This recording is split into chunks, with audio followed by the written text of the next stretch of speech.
ஒரே நாடு ஒரே தேர்தல் என்ற முறை இந்தியாவினுடைய கூட்டாட்சி தத்துவத்திற்கு எதிரான ஒரு நடைமுறை. இந்தியாவில் அரசியல் அதிகாரம் என்பது பல்வேறு மட்டங்களில் இருக்கின்றது.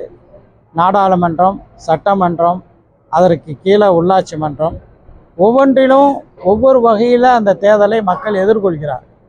இப்போ நம்முடைய அருப்புக்கோட்டையில் பேசிக்கொண்டு இருக்கிறோம் என்றால், இந்த அருப்புக்கோட்டை பகுதியில் இருக்கக்கூடிய மக்களுக்கு அவர்களுடைய நகராட்சி தொடர்பான பிரச்சனைகள் சில இருக்கும். பூமாப்பட்டி ஊராட்சியில் பிரச்சனைகள் சிலவாக இருக்கும்.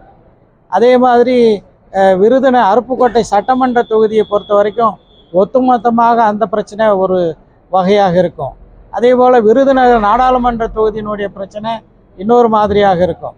எனவே இந்த தேர்தல்கள் நடைபெறும் போது தான் மக்கள் அந்த பிரச்சனைகளை தேர்தலிலே நிற்கக்கூடிய கட்சிகளிடம் எடுத்து சொல்லி அந்த பிரச்சனைகளை தீர்வு காணுவதற்கான, அதே போல சட்டமன்றம், நாடாளுமன்றம், உள்ளாட்சி மன்றம் உருவாக்கப்பட்ட பிறகு அந்த பகுதியினுடைய பிரச்சனைகளை மக்கள் எடுத்து சொல்வதற்கான ஒரு வழிவகை அமையும்.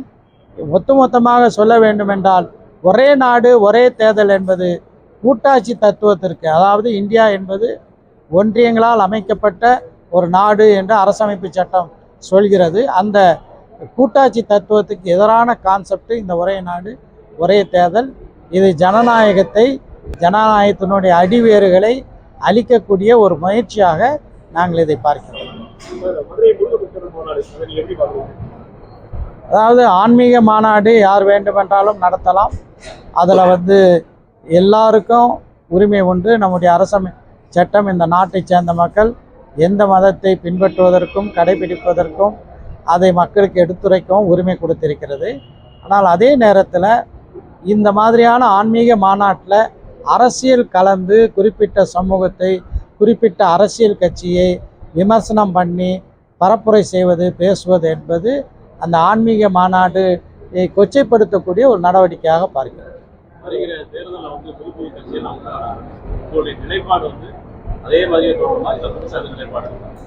எங்களை பொறுத்த வரைக்கும் இன்றைக்கு தமிழ்நாட்டில் ஒரு சிறப்பான ஆட்சி திராவிட முன்னேற்ற கழக அரசு கொடுத்து கொண்டிருக்கிறது. ஒவ்வொரு வீடும் இந்த ஆட்சியில் மகிழ்ச்சியாக இருக்கிறது. காரணம், மாணவர்களுக்கு வழங்கப்படக்கூடிய கல்வி உதவித்தொகை, மாணவியர்களுக்கு வழங்கப்படக்கூடிய கல்வி உதவித்தொகை, அதே போல் மகளிருக்கு வழங்கப்படக்கூடிய உரிமை தொகை, இவையெல்லாம் ஒவ்வொரு வீட்டிலையும் நேரடியாக இந்த அரசு மக்களை அவர்களுடைய குடும்ப இன்னல்களை போக்கக்கூடிய ஒரு நல்லரசாக விளங்குகிறது. எனவே வருகின்ற சட்டமன்ற தேர்தலில் மனிதநேய மக்கள் கட்சி திராவிட முன்னேற்ற கழக கூட்டணியில் பயணிக்கின்றோம், தொடர்ந்து பயணிப்போம். தளபதி மு.க. ஸ்டாலின் அவர்கள் மீண்டும் தமிழ்நாட்டினுடைய முதலமைச்சராக அடுத்த சட்டமன்ற தேர்தலில் பதவியேற்பார். தேர்தல் அதிக தொகுதிகள் அந்த மாதிரி எதுவும் ஆட்சியில் அதிகாரம், அந்த மாதிரி ஆட்சியில் பங்கு, அதிகாரத்தில் பங்கு, அந்த மாதிரி இது நிலைப்பாடு இருக்கா சார்? நாங்கள் வைக்கக்கூடிய கோரிக்கை என்னென்னா, இன்றைக்கு நாங்கள் மதுரையில் நடத்தக்கூடிய மாநாட்டில் 2 கோரிக்கைகள். ஒன்று, வக்ஃபு திருத்த சட்டம் திரும்ப பெற வேண்டும். அதை எதிர்த்து தமிழ்நாடு சட்டமன்றத்தில் நம்முடைய முதலமைச்சர் அவர்கள் தீர்மானமே முன்மொழிந்து நிறைவேற்றினார்கள். அதை ஆதரிக்கிறோம். அதே போல் நாங்கள் வைக்கக்கூடிய 2வது கோரிக்கை, அரசியல் அதிகாரத்தில், அதாவது சட்டமன்றம், நாடாளுமன்றம், உள்ளாட்சி மன்றத்தில் முஸ்லீம்களுக்கு அவர்களுடைய மக்கள் தொகைக்கு ஏற்ப பிரதிநிதித்துவம் தரப்பட வேண்டும். இப்போ தமிழ்நாடு சட்டமன்றத்தில் 234 உறுப்பினர்கள் இருக்கின்றார்கள் என்றால், தமிழ்நாட்டில் உள்ள முஸ்லீம் மக்கள் தொகையை கணக்கெடுக்கும் போது 14 எம்எல்ஏக்கள் இருக்க வேண்டும். ஆனால் இப்போது 7 எம்எல்ஏக்கள் தான் இருக்கிறார்கள்.